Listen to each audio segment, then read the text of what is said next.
LEGO Batman was a strong entry in the plastic platformer series. Though it largely focused on the Caped Crusader and Gotham's rogues gallery of colourful villains, the sequel has expanded the roster to include not only the Justice League, but a veritable gaggle of DC greats. This time, the villains of Gotham City have teamed up with Lex Luthor, and it's going to take the combined forces of the DC universe to stop them. You take control of a small selection of superheroes whose individual talents are required to solve puzzles, allowing you to move to the next room. There are often areas you can't get into with your current character loadout, meaning you'll have to revisit them later with other characters. There are two control schemes available.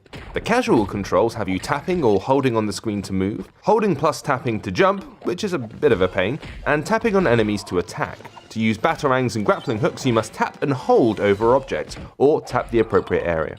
These commands generally function pretty well. The other option is an analog stick and buttons, which gives the player more control but lack the immediacy of the one-touch system.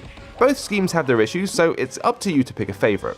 These LEGO games usually have a crazy amount of unlockable characters, and with 80 to acquire, this title is no exception. Funnily enough, this is where the optional in-app purchasing comes in, allowing you to unlock any character at any given time, for a fee of course. You do unlock characters organically as you progress through the game, so the purchases are easy to ignore if you wish. This is the first LEGO game to feature voice acting, and while it's easy to miss the hilarious pantomiming of the characters in previous games, hearing the voices of Joker and Batman really add to the experience. Though this series has never exactly been a visual powerhouse, the game does look great, with the trademark LEGO charm shining through every pixel.